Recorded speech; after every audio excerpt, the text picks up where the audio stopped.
Good morning students, welcome to Unique Academy. स्वागत है आप सभी का। स्टूडेंट्स, पिछले वीडियो में अपन लोगों ने मौलिक अधिकारों को पूरा किया है ना। इस संविधान के भाग 3 को कंप्लीट किया है। इस संविधान के एक महत्वपूर्ण भाग को अपन ने कंप्लीट किया है, जिसे अपन नाम देते हैं मौलिक या मूल अधिकार। क्लियर। आज जो मैं चैप्टर लेकर आया हूँ वो मैंने भाग 3 और आज के चैप्टर में जो एक बीच का चैप्टर है उसे मैंने अभी हटाया हुआ है, उसे मैं बाद में लेकर आऊँगा, क्योंकि भाग 3 से रिलेटेड जो चैप्टर है वो चैप्टर में लेकर आया हूँ। क्लियर।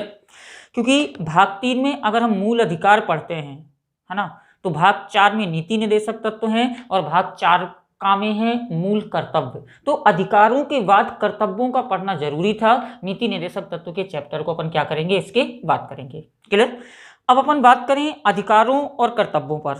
क्लियर। तो भारतीय संविधान में अगर हम देखें तो भारतीय संविधान के द्वारा संपूर्ण भारतीय नागरिकों को 6 मौलिक अधिकार प्रदान किए गए, है ना, अधिकार प्रदान किए गए। लेकिन एक चीज हमेशा ध्यान रखिएगा आप लोग कि अगर अधिकार कर्तव्य विहीन है, अधिकारों के साथ कोई कर्तव्य नहीं है, तो वो अधिकार निरर्थक होते हैं, अधिकारों का कोई अर्थ नहीं होता है। ठीक है। जैसा अपने घर परिवार की बात करें कि घरों में हमें कुछ अधिकार प्रदान कर दिए जाते हैं। घर का जो मुखिया होता है, घर से संबंधित उसके पास बहुत से अधिकार होते हैं। तो अधिकार तो होते हैं लेकिन कर्तव्य भी होते हैं कि घर के हर एक सदस्य की जो जरूरतें हैं, जो आवश्यकताएं हैं, वो क्या करे, पूरी करे। क्योंकि अगर वो कर्तव्यों का पालन नहीं करेगा, अपने कर्तव्यों को नहीं मानेगा, तो उसके अधिकारों के विरुद्ध विद्रोह होने की क्या हो जाएगी, संभावना हो जाएगी।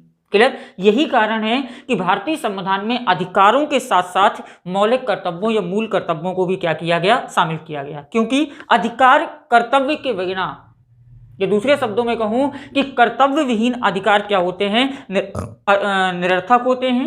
ये व्यक्ति में निरंकुशता पैदा करते हैं। निरंकुशता कैसे, कि कोई कर्तव्य नहीं है, ढेर सारे अधिकार होंगे, कर्तव्य एक भी नहीं होगा, तो वो व्यक्ति में क्या हो जाएगा, निरंकुश हो जाएगा, कोई अंकुश नहीं होगा उसके ऊपर। अतः अब अपन कह सकते हैं कि जो अधिकार और कर्तव्य हैं एक दूसरे के पूरक होते हैं। अगर अधिकार हैं तो कर्तव्य हैं और कर्तव्य हैं तो अधिकार हैं। ठीक है। हम ओनली अपने देश की बात ना करें, अन्य देशों की भी बात कर लें, है ना। तो विश्व के जितने भी लोकतांत्रिक देश हैं, है ना, उन सभी देशों में मौलिक अधिकार हैं, है ना। लेकिन विश्व के अन्य देशों में अधिकार तो हैं लेकिन कर्तव्य नहीं है। लेकिन भारत एकमात्र ऐसा देश है जिसके संविधान में मौलिक अधिकारों के साथ साथ मौलिक कर्तव्यों को भी क्या किया गया है, शामिल किया गया है। क्लियर। लेकिन एक चीज और ध्यान रखिएगा, जो हमारा मूल संविधान था, जिस संविधान की रचना 26 नवंबर 1949 को हुई थी और जिस संविधान को 26 जनवरी 1950 को लागू किया गया था, उस संविधान में मूल अधिकार तो थे लेकिन मूल कर्तव्य नहीं थे। क्लियर। यानी 1950 को लागू करने के दिन से लेकर 1976 ईस्वी तक संविधान में मौलिक अधिकार होते हैं लेकिन मौलिक कर्तव्य नहीं होते हैं। ठीक। संविधान में 42वें नंबर का संशोधन हुआ और इस संशोधन के लिए श्रीमती इंदिरा गांधी जी ने एक समिति का गठन किया था, जिस समिति का नाम था सरदार स्वर्ण सिंह समिति, है ना। और सरदार स्वर्ण सिंह समिति ने भारतीय संविधान में 42वें नंबर के संशोधन में यह सलाह दी थी कि भारतीय संविधान में मौलिक कर्तव्यों को क्या किया जाए, शामिल किया जाए, है ना। और सरदार स्वर्ण सिंह समिति की सिफारिश के आधार पर, है ना, भारतीय संविधान के भाग 4 में 4 का तथा भारतीय संविधान के अनुच्छेद 51 में 51 का को जोड़कर 10 मौलिक कर्तव्यों को शामिल किया गया, जिसे हमने पूर्व सोवियत संघ, जिसे आज रूस नाम देते हैं, ठीक है, जिसे हमने पूर्व सोवियत संघ के संविधान से या पूर्व सोवियत संघ से क्या किया है, ग्रहण किया है। क्लियर। तो 1976 में हमारे संविधान में 10 मौलिक कर्तव्य आए, लेकिन भारतीय संसद द्वारा संविधान में 86वें नंबर का संशोधन किया गया 2002 में, है ना। और 2002 में 86वें नंबर का संशोधन करके भारत के संविधान के 3 मुख्य भागों में, यानी मौलिक अधिकारों में, मौलिक कर्तव्यों में और नीति निर्देशक तत्वों में, तीनों में संशोधन हुए, है ना। क्या संशोधन हुआ? 86वें संविधान संशोधन अधिनियम 2002 के द्वारा मौलिक अधिकारों के अंतर्गत अनुच्छेद 21 में अनुच्छेद 21 का को जोड़ा गया, नीति निर्देशक तत्वों में अनुच्छेद 45 को जोड़ा गया और मौलिक कर्तव्यों में, है ना, 10वां की बजाय 11वां मौलिक कर्तव्य जोड़ा गया। है ना। तो 42वें संविधान संशोधन अधिनियम 1976 के द्वारा स्वर्ण सिंह समिति की सिफारिश के आधार पर पूर्व सोवियत संघ के संविधान से हमने 10 मौलिक कर्तव्य ग्रहण किए थे, लेकिन वर्तमान में हमारे संविधान में अगर देखें तो वर्तमान में हमारे संविधान में कितने मौलिक कर्तव्य हैं? 11। क्लियर। थोड़ा सा यहां अधिकार, नीति निर्देशक तत्व और कर्तव्यों की बात करेंगे। क्लियर। अगर हम अधिकारों को देखें तो अधिकारों में जब अपन पढ़ रहे थे तो अपन ने कहा था कि राज्य के विरुद्ध प्रत्येक व्यक्ति को मौलिक अधिकार मिले हैं, है ना। तो जब व्यक्ति को मिले हैं किसके विरुद्ध? राज्य के। तो अधिकारों का उल्लंघन कौन करेगा? राज्य करेगा। अधिकारों को लागू कौन नहीं करेगा? राज्य करेगा। तो अपन ने कहा था कि अगर राज्य मौलिक अधिकारों का उल्लंघन करता है ना, यह राज्य मौलिक अधिकारों को लागू नहीं करता है, तो अपन संविधान के अनुच्छेद 32 के तहत सुप्रीम कोर्ट और संविधान के अनुच्छेद 226 के तहत हाई कोर्ट के माध्यम से मौलिक अधिकारों को क्या कर सकते हैं? लागू करा सकते हैं। क्लियर। लेकिन जब अगला चैप्टर पढ़ेंगे नीति निर्देशक तत्व, है ना, तो नीति निर्देशक तत्वों में अपन कहेंगे कि नीति निर्देशक तत्व भारतीय संविधान ने नागरिकों को नहीं दिए हैं, भारतीय संविधान ने किसे दिए हैं? राज्य को, है ना। और संविधान में स्पष्ट व्यवस्था की गई है कि राज्य इन्हें तभी लागू करेगा जब उसके पास पर्याप्त संसाधन होंगे। और यही कारण है कि आज तक सभी के सभी मौलिक नीति निर्देशक तत्व लागू नहीं किए गए हैं। जैसे नीति निर्देशक तत्वों में एक अनुच्छेद पढ़ते हैं, एक समान नागरिक संहिता, इसे भारत में आज तक लागू नहीं किया गया है। क्यों? क्योंकि अपन न्यायालय के माध्यम से लागू नहीं करा सकते, क्योंकि नीति निर्देशक तत्वों की व्यवस्था क्या है कि राज्य तभी लागू करेगा जब संसाधन होंगे, इन्हें न्यायालय के माध्यम से लागू नहीं कराया जा सकता। तो मौलिक अधिकार न्यायालय के माध्यम से लागू कराए जा सकते हैं, नीति निर्देशक तत्व न्यायालय के माध्यम से लागू नहीं कराए जा सकते। अब आते हैं मौलिक कर्तव्यों पे। ठीक, जो हमारे कर्तव्य हैं, क्या इन्हें हम न्यायालय के माध्यम से लागू करा सकते हैं? बिल्कुल नहीं। ठीक है, मौलिक कर्तव्य प्रकृति में नीति निर्देशक तत्वों के समान हैं, इन्हें न्यायालय के माध्यम से लागू नहीं कराया जा सकता है।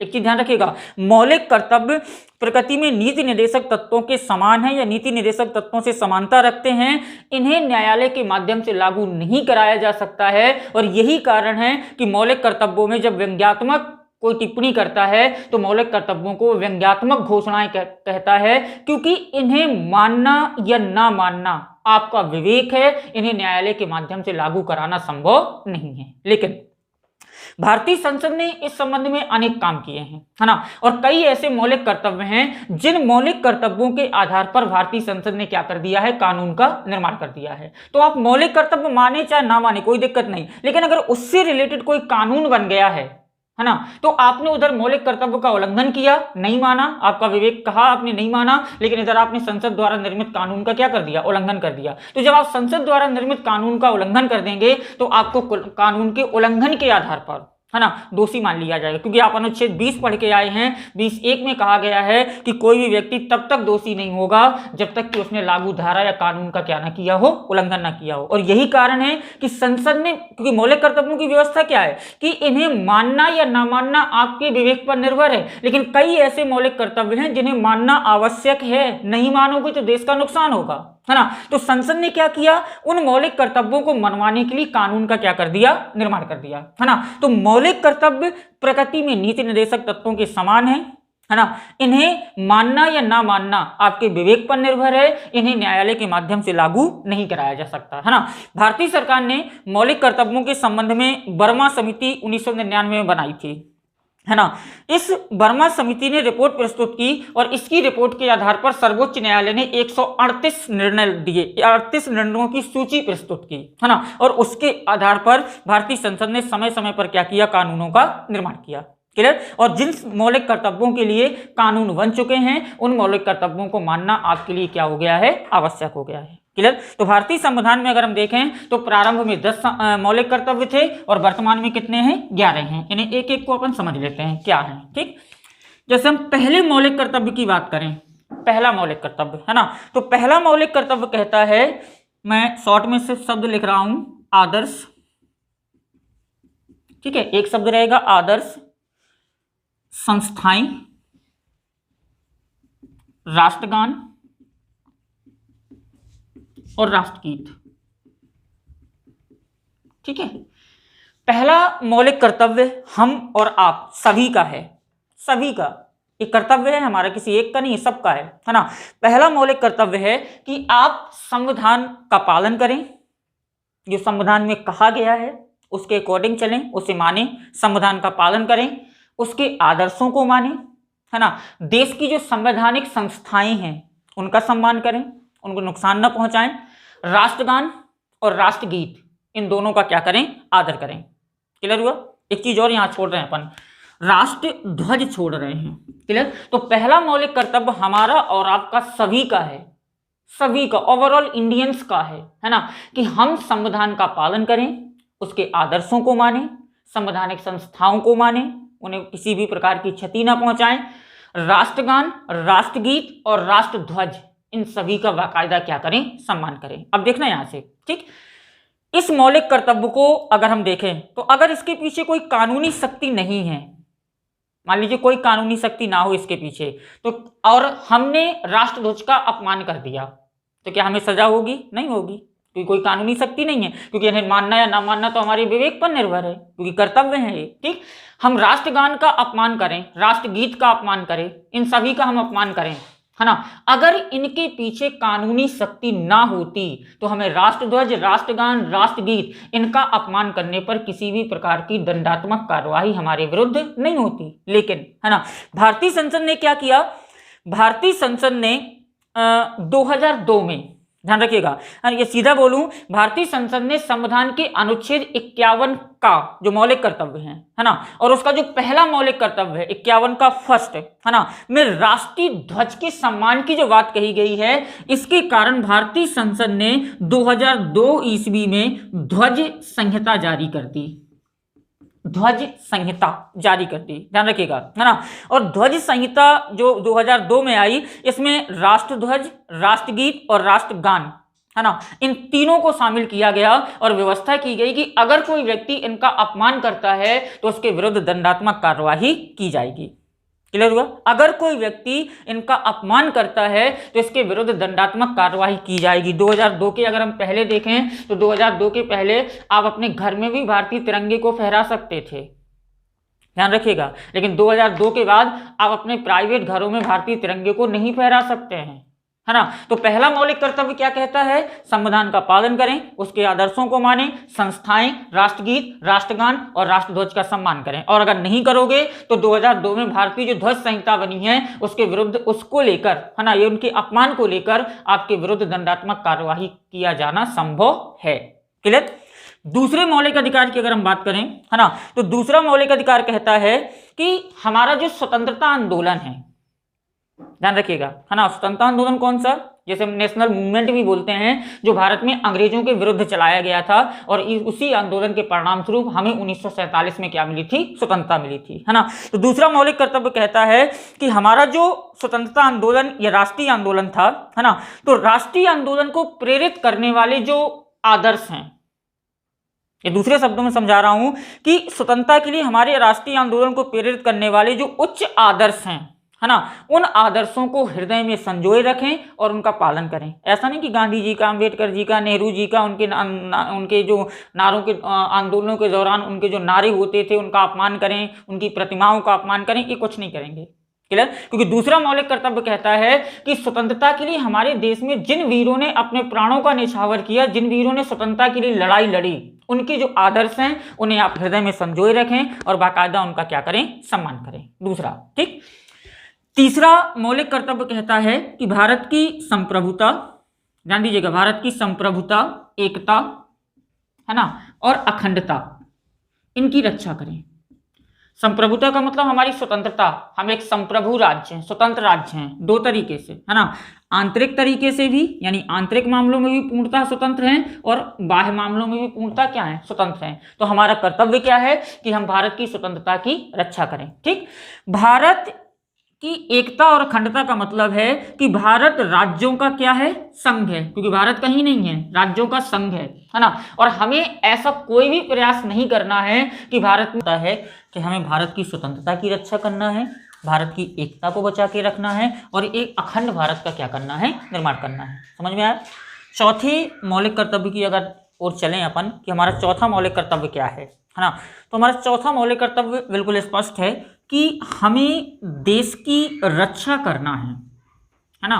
मतलब हमें या हमारे द्वारा किया गया कोई भी कार्य ऐसा नहीं होना चाहिए जो देश हित से जुड़ा ना हो, है ना।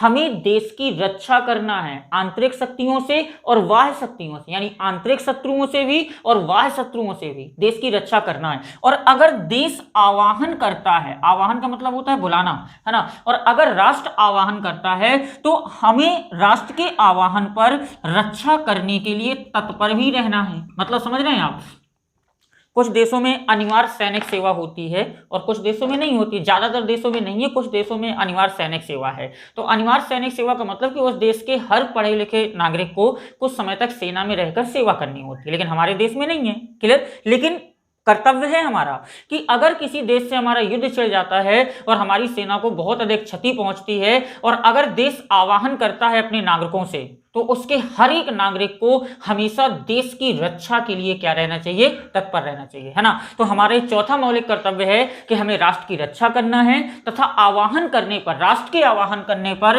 राष्ट्र की रक्षा के लिए हमेशा दिन रात यानी 24 घंटे हमें राष्ट्र की रक्षा के लिए क्या करना है, तैयार रहना है। क्लियर। पांचवा जो मौलिक कर्तव्य है, हमारा संविधान हमें कह रहा है, पांचवा मौलिक कर्तव्य है कि हमें भारत के सभी लोगों में, है ना, समरसता, समरसता का मतलब होता है एक समान, है ना। ऐसा नहीं कि वो पंजाबी है तो वो भारत का नहीं है, मुझसे भेदभाव करें, वो तमिलनाडु का है तो भेदभाव करें, नहीं। हमें भारत के सभी लोगों में समरसता, है ना, समान भ्रातृत्व, समान भ्रातृत्व का मतलब है अगर वो इंडियन है तो वो हमारा क्या है, भाई है। समझ में आया।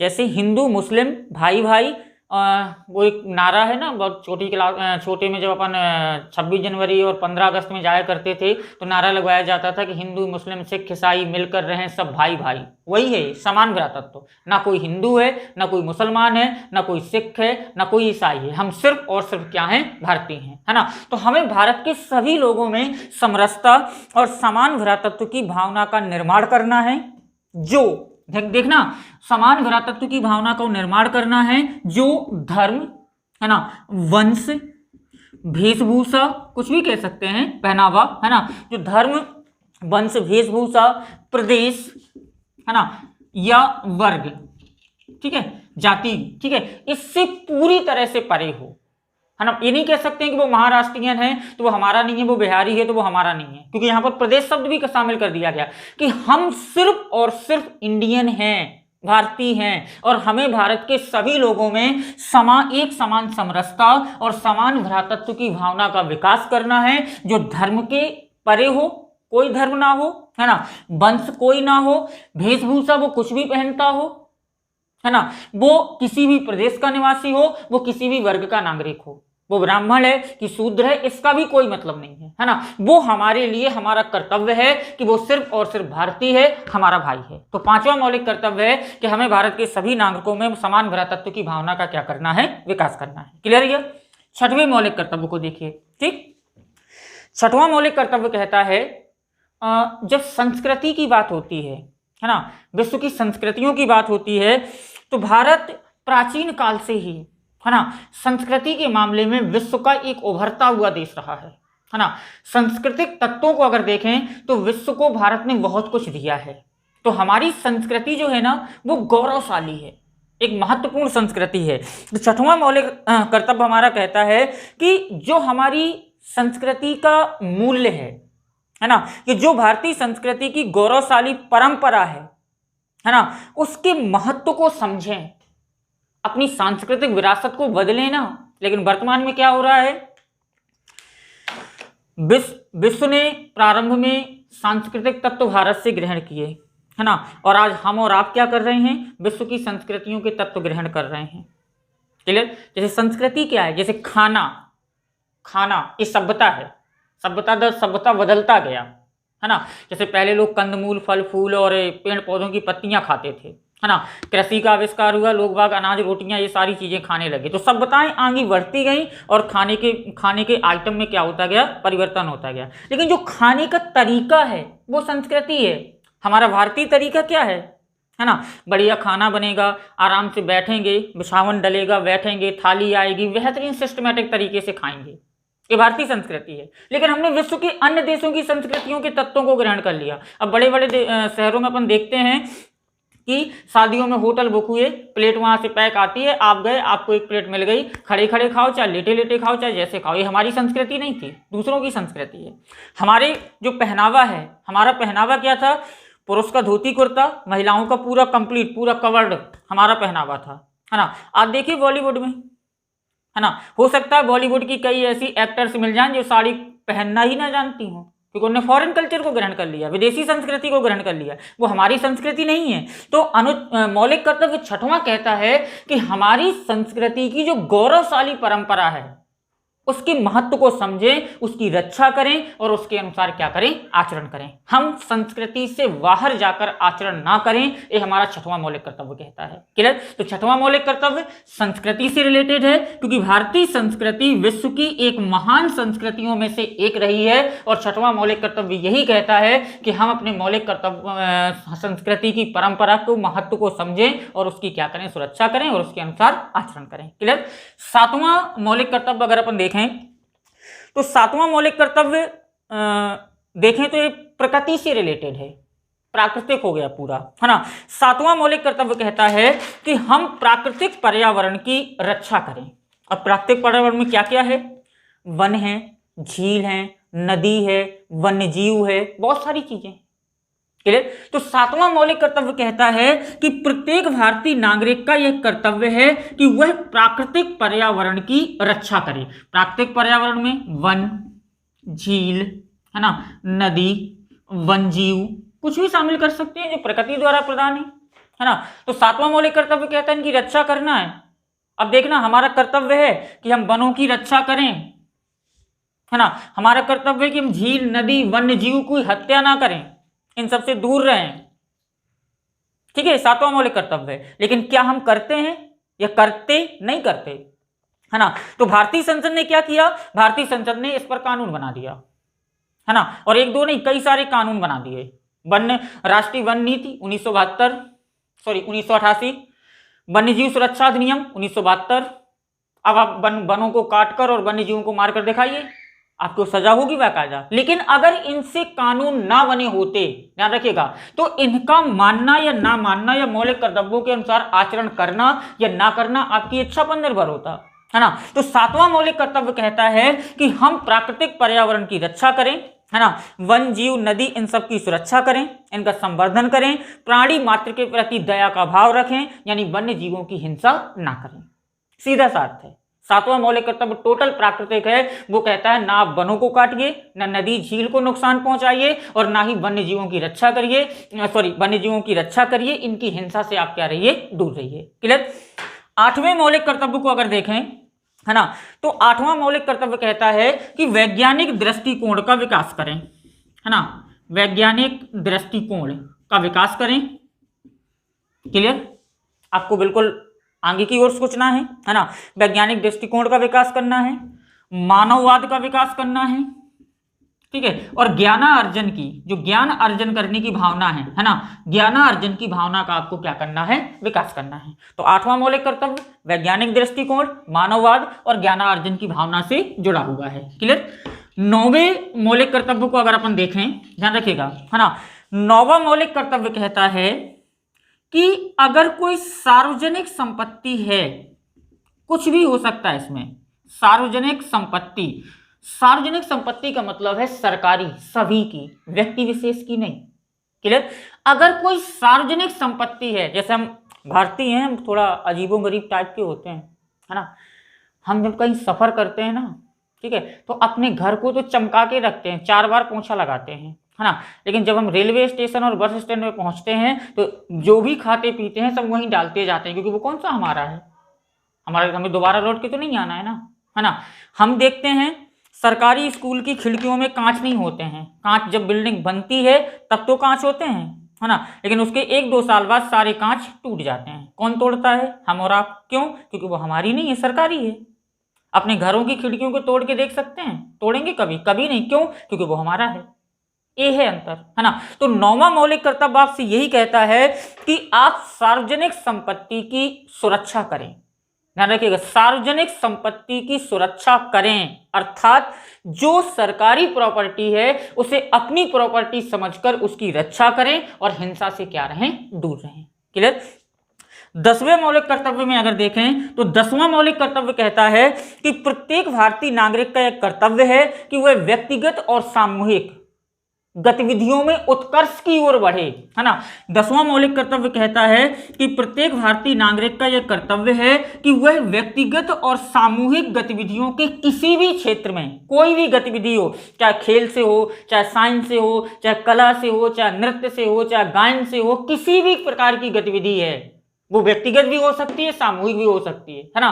तो 10वां मौलिक कर्तव्य कहता है कि प्रत्येक भारतीय नागरिक का एक कर्तव्य है कि वह व्यक्तिगत और सामूहिक गतिविधियों में हमेशा उत्कर्ष की ओर यानी आगे की ओर बढ़ने का क्या करे, प्रयास करे, है ना। क्योंकि जब वो आगे की ओर बढ़ेगा तो राष्ट्र आगे की ओर बढ़ेगा, और राष्ट्र आगे की ओर बढ़ेगा तो हमारा देश विश्व में नई ऊंचाइयों को छू सकेगा।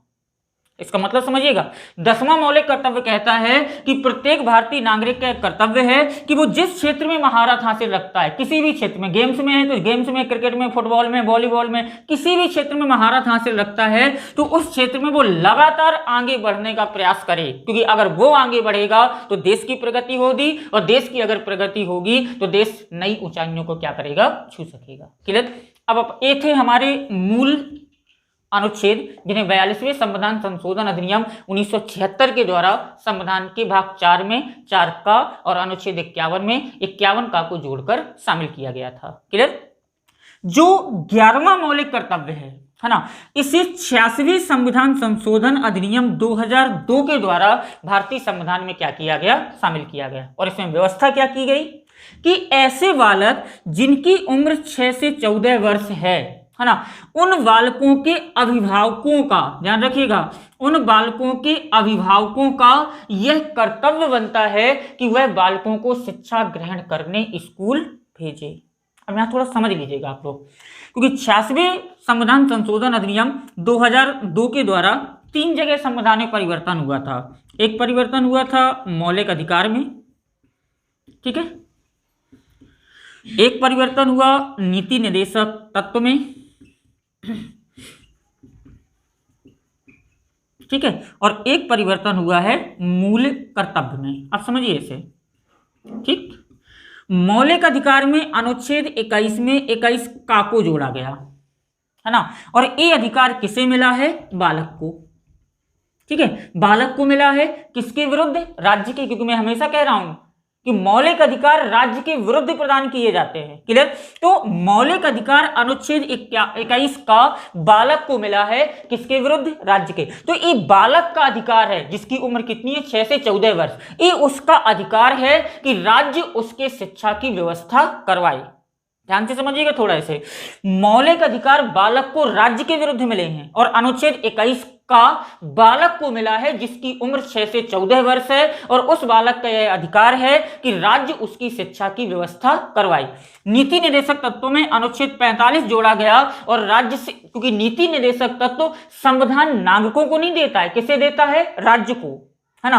तो नीति निर्देशक तत्वों में अनुच्छेद 45 राज्य को मिला कि अगर आपके पास संसाधन हैं तो आप 6 से 14 वर्ष के बालकों की निःशुल्क और अनिवार्य शिक्षा की क्या करें, व्यवस्था करें। तो ये हो गया बालक के लिए, ये हो गया राज्य के लिए, ठीक।